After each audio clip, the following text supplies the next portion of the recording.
Porque tantas pessoas afirmam, mesmo sem palavras, Deus não existe. O que leva um coração humano a rejeitar o divino, a sufocar a fé e a viver como se o eterno fosse irrelevante? Seria apenas dúvida, ou um grito de dor disfarçado de incredulidade. O Salmo 14 nos confronta com essa realidade. Quando se apaga a consciência de Deus, o vazio moral e espiritual toma conta. Este salmo é mais que um lamento, é um alerta profético sobre os efeitos de uma vida desligada do Criador, e também um chamado urgente àqueles que ainda guardam fé em meio ao caos. Você já se sentiu cercado por pessoas que vivem como se Deus não estivesse vendo? Já sentiu que os valores estão se perdendo, que a bondade virou exceção, que a maldade parece ter tomado conta? Davi também viu isso. E suas palavras atravessam séculos com clamor de urgência, revelando como a negação de Deus contamina o coração humano e corrompe toda a sociedade. Mas esse salmo não é apenas sobre os que rejeitam a fé. É, também, sobre aqueles que clamam em silêncio, que sofrem vendo o mal prevalecer, que esperam a intervenção de um Deus que parece demorar. Há consolo aqui. Há promessa. E há esperança. O Senhor está atento. Ele observa. Ele sabe quem é seu. E ele não falha em vir ao socorro dos justos.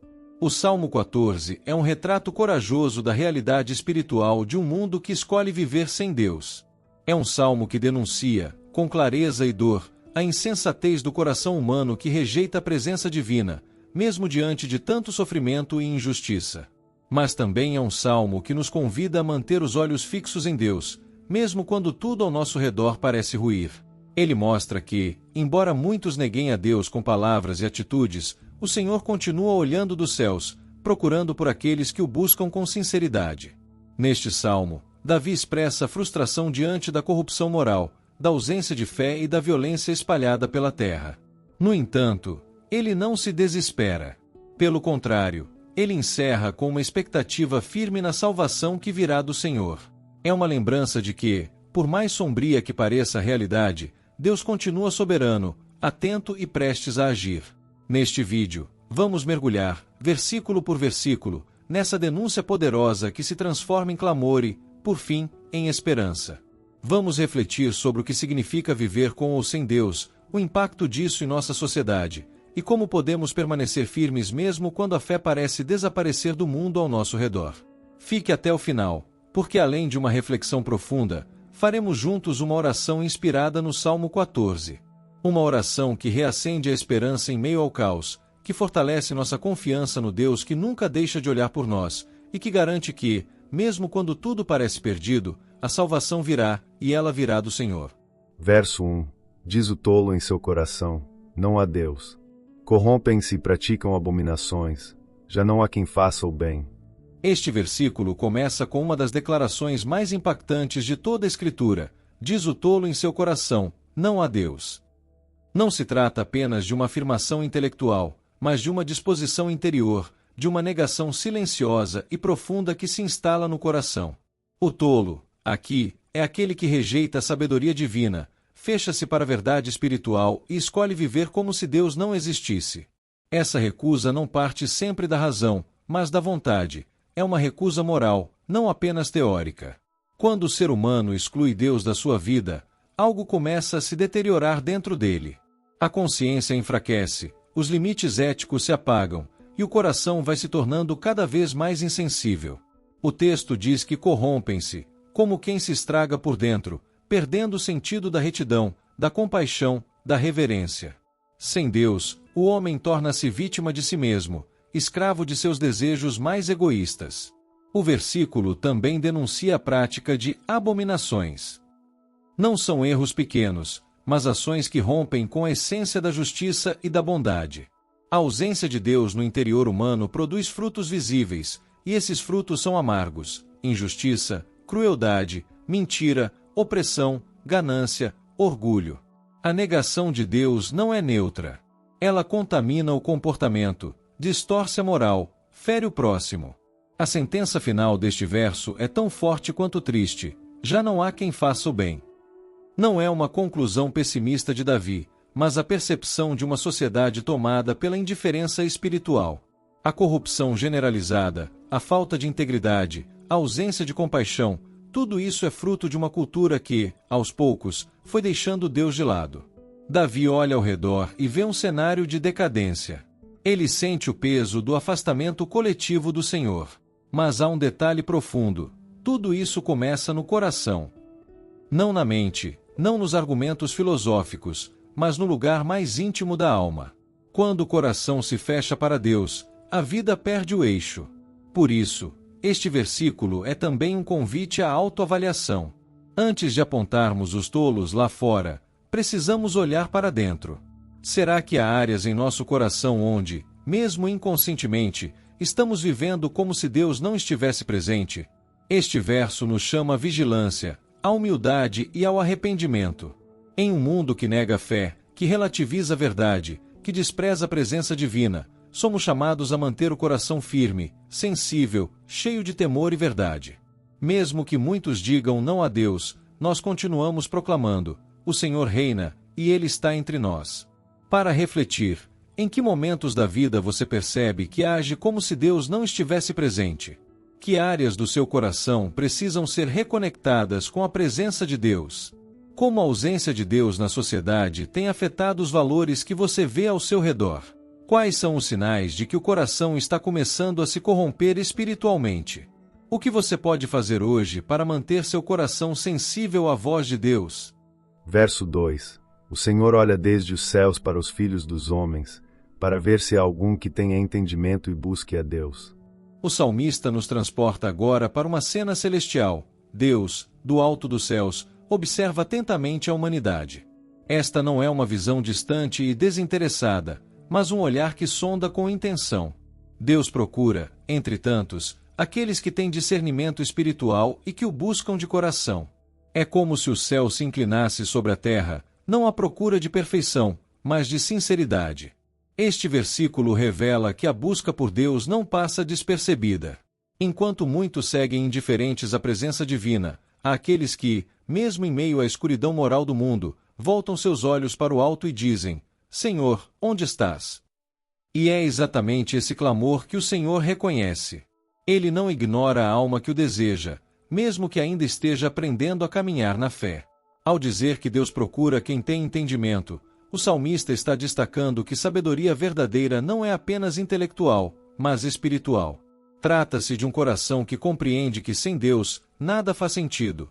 Um coração que se rende, que se quebranta, que deseja mais do que bênçãos, deseja a presença do Eterno. Deus se alegra com os que o buscam, mesmo em meio à dúvida e à luta. É uma verdade tocante. Deus olha para você. Em um mundo de bilhões de pessoas, seu olhar é pessoal, atento, cheio de misericórdia.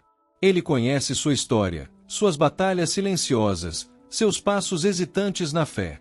E ele valoriza cada momento em que você o procura, mesmo que com palavras embargadas pela dor ou com silêncio recheado de saudade dele. Este versículo também é um convite à reflexão. Será que temos sido encontrados por Deus nesse olhar? Quando ele nos observa, vê em nós alguém que o busca? Ou será que estamos tão ocupados com os ruídos do cotidiano que deixamos de lado o essencial, a comunhão com o Criador? Deus não exige perfeição, mas espera desejo genuíno de encontrá-lo. Buscar a Deus é mais do que um ato religioso, é uma jornada de relacionamento. É acordar e lembrar que Ele está ali. É orar, não por obrigação, mas por amor. É meditar em Sua palavra, não como uma tarefa, mas como um alimento. Quando Ele olha dos céus e encontra esse tipo de coração, Ele se move. Ele se aproxima. Ele responde. Para refletir, quando Deus olha para você, será que vê um coração que o busca com sinceridade? Como você tem demonstrado seu entendimento espiritual no dia a dia? Em que momentos da sua rotina você tem se dedicado à busca por Deus? O que você pode fazer hoje para intensificar sua comunhão com o Senhor? Deus está te observando agora.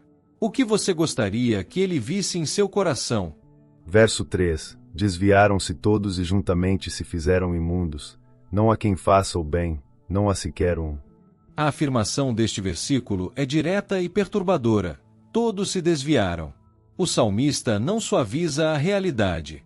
Ele denuncia uma humanidade que abandonou o caminho da retidão, mergulhando num estado de corrupção espiritual e moral. A palavra todos aqui é abrangente, universal, como se Davi estivesse descrevendo um diagnóstico da alma humana sem a intervenção divina. Ele observa que o desvio não é apenas individual, mas coletivo, uma contaminação que se espalha e se aprofunda. Ao dizer que se fizeram imundos, o texto aponta para uma degradação que é mais do que um erro ou uma falha ocasional.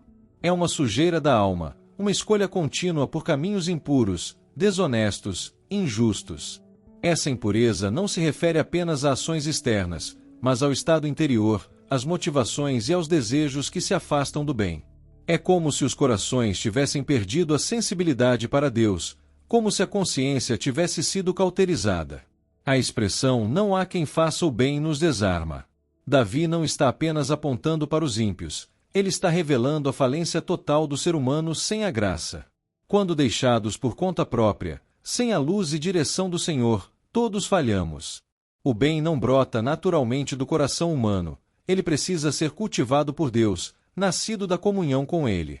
Essa é uma realidade desconfortável, mas libertadora, pois nos ensina a depender.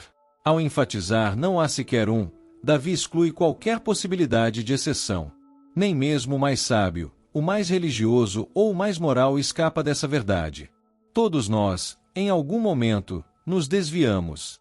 Todos necessitamos de redenção, de perdão, de recomeço. Não é uma acusação para condenar, mas um diagnóstico para nos despertar. O primeiro passo da restauração é reconhecer a profundidade da nossa necessidade. Esse versículo ecoa profundamente nas palavras do apóstolo Paulo em Romanos 3, quando ele cita este mesmo trecho para mostrar que todos pecaram e carecem da glória de Deus. A Bíblia é coerente ao afirmar que o ser humano, por si só, está distante da vontade divina, mas também é cheia de esperança ao apresentar o caminho de volta, a graça, o arrependimento, o sangue de Cristo. O diagnóstico é grave, mas há cura. Para refletir, tenho consciência das áreas em que me desvio, mesmo que sutilmente, da vontade de Deus? Em quais atitudes ou pensamentos tenho me acostumado com a impureza do mundo? Estou confiando na minha própria bondade ou reconheço minha necessidade constante da graça? De que maneira o reconhecimento da minha limitação me aproxima mais de Deus? Como posso cultivar um coração sensível à voz de Deus, mesmo em meio a uma geração que se desvia? Verso 4. Acaso não têm conhecimento todos os que praticam o mal? Eles devoram o meu povo como quem come pão, e não invocam o Senhor. A pergunta que inicia este versículo é carregada de indignação e denúncia. O salmista parece perplexo diante da insensatez dos que praticam o mal. Ele questiona: como é possível que essas pessoas ajam assim, sem qualquer consciência ou temor? É como se ele estivesse dizendo: será que não enxergam o que estão fazendo? Será que não percebem a gravidade das suas ações? A imagem usada é forte: devoram o meu povo como quem come pão. Isso revela o grau de frieza e banalização da maldade. Assim como alguém come pão com naturalidade, os perversos oprimem e exploram o povo de Deus sem remorso. Não há empatia, nem compaixão.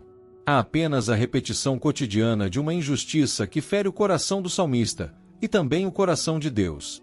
Ao dizer meu povo, Davi denuncia que os fiéis estão sendo vítimas diretas da corrupção e crueldade.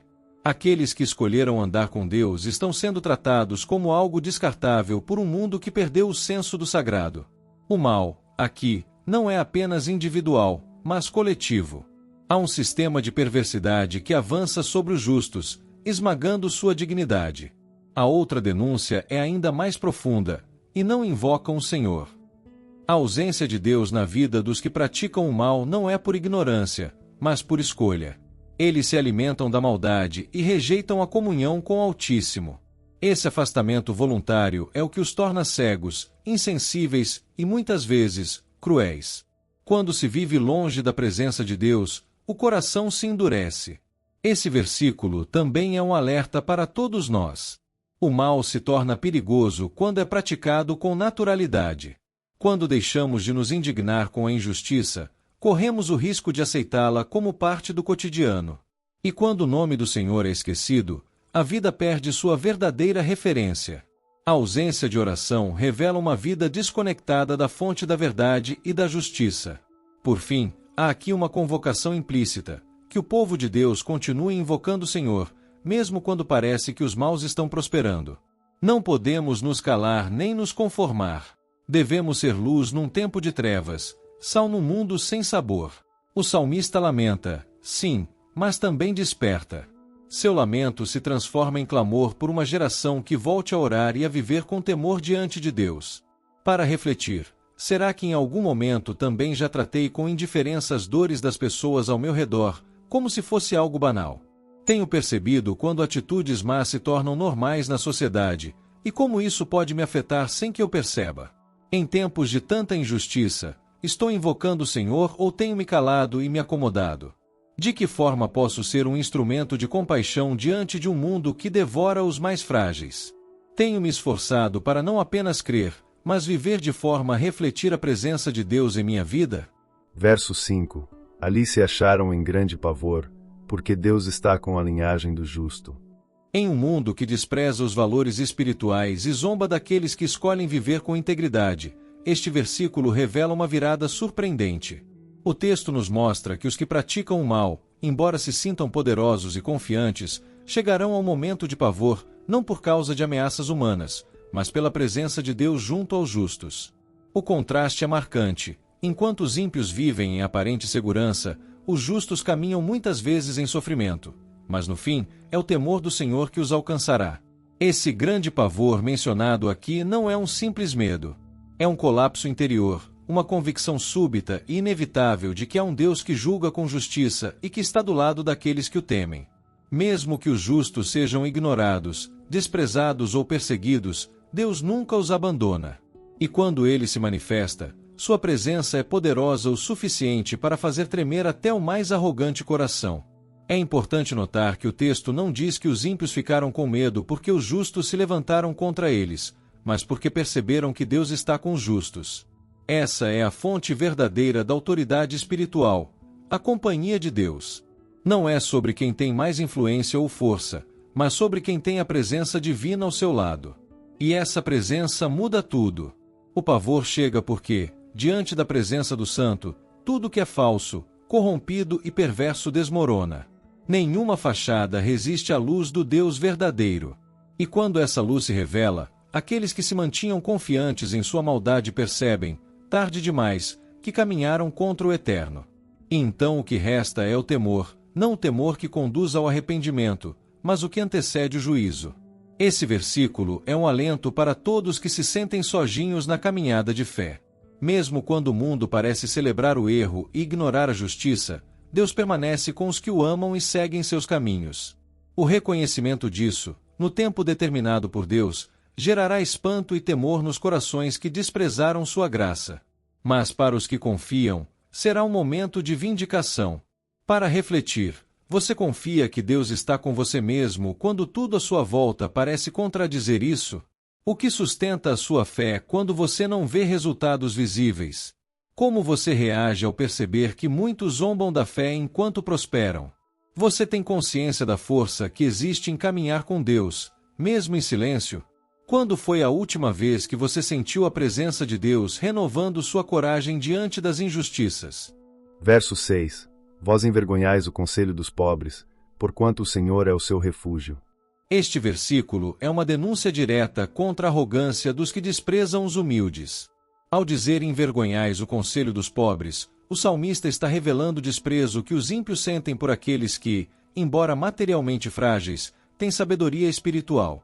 O conselho dos pobres representa aqui não apenas seus conselhos, mas sua confiança, sua fé, sua esperança em Deus, que aos olhos dos soberbos parece inútil ou ridícula. Os pobres são ridicularizados por acreditarem que o Senhor os ouvirá e os protegerá. Mas o salmista declara: é exatamente esse Deus quem é o refúgio deles. Essa zombaria dirigida aos pobres revela muito sobre o coração dos ímpios. Eles julgam o valor das pessoas com base em suas posses, influência ou aparência. Para eles, confiar em Deus é fraqueza, ingenuidade, perda de tempo. Mas o que o mundo vê como fragilidade, Deus honra como força. O pobre que se apoia em Deus tem mais proteção do que o rico que confia em suas riquezas. O refúgio verdadeiro não está em muros, nem em armas, nem em prestígio, mas na presença do Altíssimo. O texto também expõe um conflito de valores. Enquanto os arrogantes se orgulham de sua autossuficiência, os humildes depositam sua esperança em Deus. Essa esperança, aos olhos do mundo, é motivo de vergonha. Mas é nesse ponto que a verdade brilha. O Senhor é o refúgio dos pobres. Eles podem não ter nada, exceto aquilo que mais importa, a presença de Deus. E isso é o bastante. Esse versículo também nos confronta. Como temos tratado os pobres, os que sofrem, os que dependem de Deus? Temos valorizado sua fé? Ou, mesmo sem perceber, temos reproduzido atitudes que envergonham o conselho deles? Ignorar, desprezar, ridicularizar ou silenciar os humildes é desprezar o próprio Deus, pois ele escolheu habitar com os quebrantados de coração. A maneira como tratamos os fracos diz muito sobre nossa espiritualidade. No fim, essa frase é também um convite à confiança. Se você já foi rejeitado, ridicularizado, desvalorizado por confiar em Deus, lembre-se, Ele é o seu refúgio. Não importa o que digam, zombem ou pensem. Seu abrigo está nele, e ninguém pode remover esse lugar seguro. Deus honra aqueles que o honram, mesmo que o mundo os humilhe. Para refletir, você já foi ridicularizado por manter sua fé em momentos difíceis? Como reage quando vê pessoas humildes sendo menosprezadas por confiarem em Deus? De que maneira sua vida expressa que o Senhor é seu verdadeiro refúgio?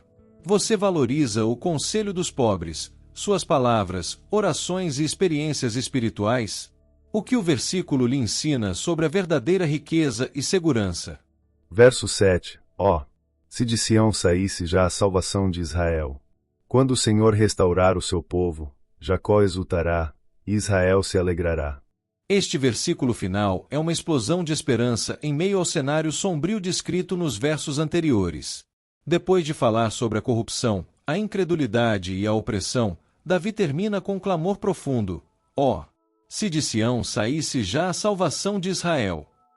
Essa súplica carrega a expectativa do livramento divino, como quem diz: Senhor, venha logo nos socorrer. É a oração de quem, mesmo cercado pela escuridão, ainda crê que a luz virá de Deus. O termo Sião aponta para o lugar da presença de Deus, o centro da adoração, o símbolo da aliança. Quando Davi deseja que a salvação venha de Sião, ele está dizendo: Senhor, nos salva com a tua presença. Não se trata apenas de uma intervenção externa, mas da esperança de uma transformação vinda do próprio coração de Deus. Essa é uma verdade poderosa. A restauração verdadeira não vem das mãos humanas, mas da fidelidade do Senhor. Quando o Senhor restaurar o seu povo, há uma certeza silenciosa escondida nessa frase. Não é se o Senhor restaurar, mas quando. Mesmo diante de tudo o que foi descrito antes, a insensatez, a violência, o desprezo por Deus, ainda a confiança de que Deus vai agir. Isso nos ensina que a restauração divina não depende da perfeição do povo, mas da promessa de Deus. Ele não desiste do seu povo, mesmo quando este se desvia do caminho. Jacó exultará, e Israel se alegrará.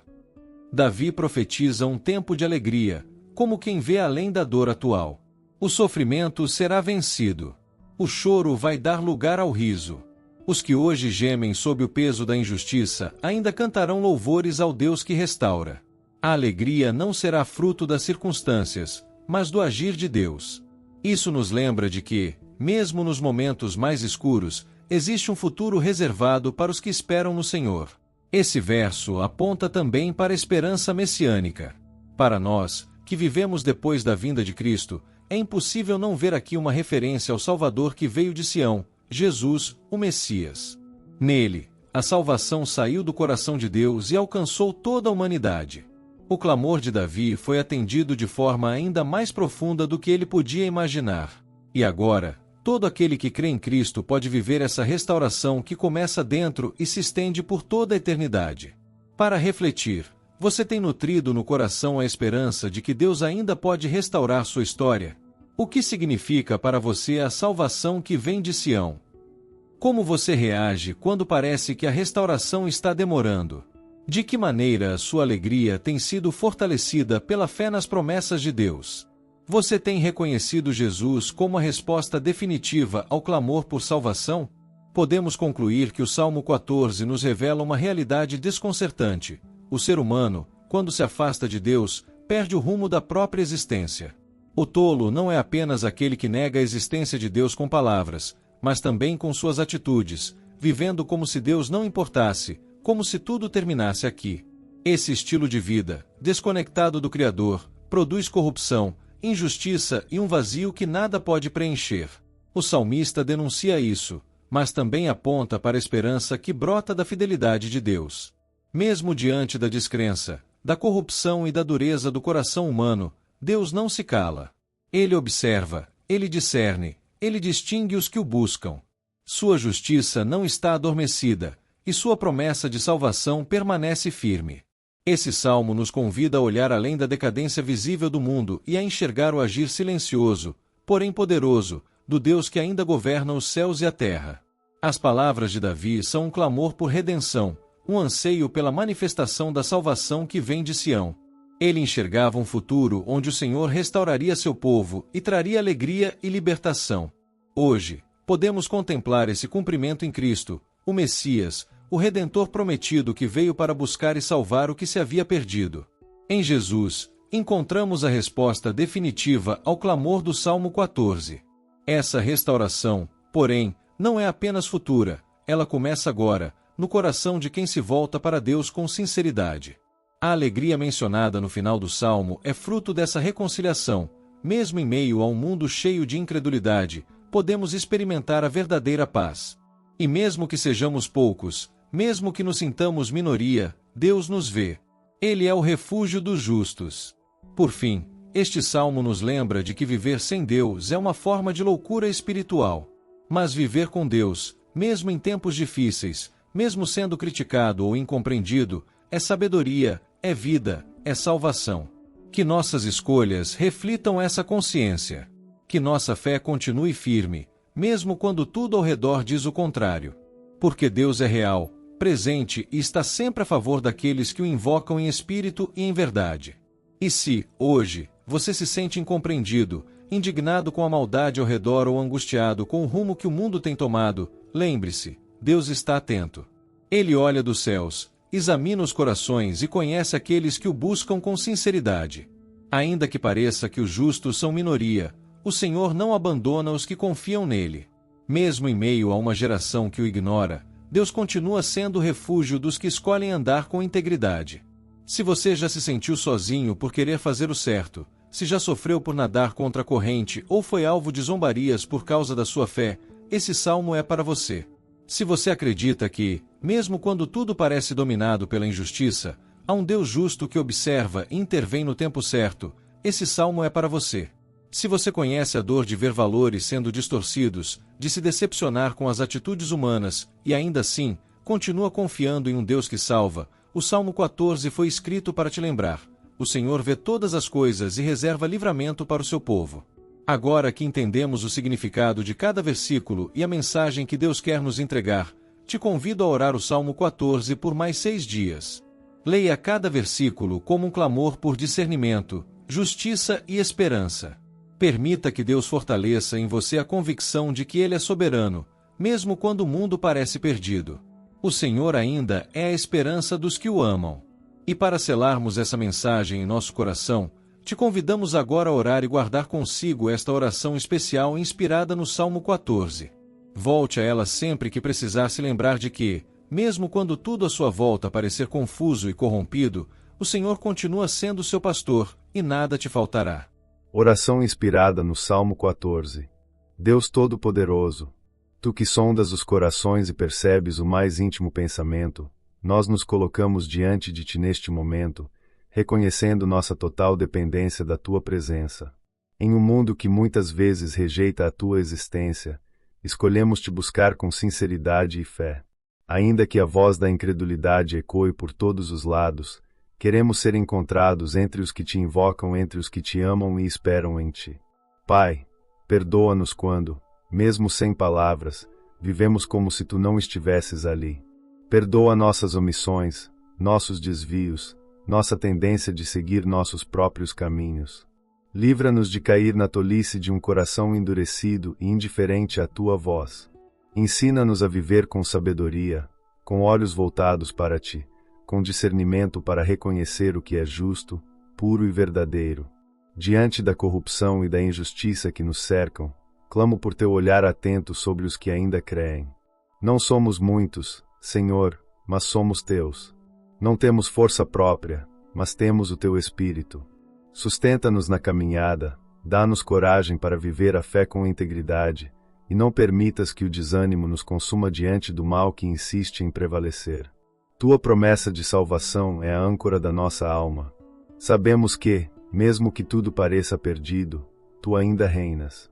Vem, Senhor, com teu poder restaurador. Visita o teu povo com libertação. Renova nossa esperança, fortalece os fracos, levanta os caídos, consola os aflitos. Que venha de Sião a salvação, que venha de ti, Jesus, nossa rocha eterna. Por fim, Senhor, guarda-nos do engano e da frieza espiritual. Que nosso coração permaneça sensível à tua voz, e que sejamos testemunhas vivas de que vale a pena crer, esperar e confiar em ti. Que mesmo em tempos difíceis, possamos nos alegrar em te cantar, com fé, que o Senhor está no controle e nunca abandonará os que o buscam. Nós oramos. Em nome de Jesus, nosso Salvador. Amém. Se esta mensagem falou ao seu coração, curta este vídeo e compartilhe com alguém que precisa lembrar que, mesmo quando o mundo parece tomado pela incredulidade e pela injustiça, Deus continua olhando dos céus e cuidando dos que o buscam. Que juntos possamos redescobrir a esperança que resiste ao tempo, a fé que permanece mesmo na dor e a certeza de que o Senhor está com seu povo, mesmo quando tudo ao redor parece perdido. Inscreva-se no canal para mais reflexões sobre os Salmos, ative as notificações para receber cada novo estudo e deixe nos comentários seu pedido de oração. Vamos interceder por você com fé e carinho. Que o Senhor renove em você a esperança, fortaleça a sua fé mesmo quando o mundo parecer sem direção e te lembre, todos os dias, que o Senhor é nosso pastor e nada nos faltará. Até o próximo vídeo. Que Deus abençoe a sua vida, a sua família e os seus negócios.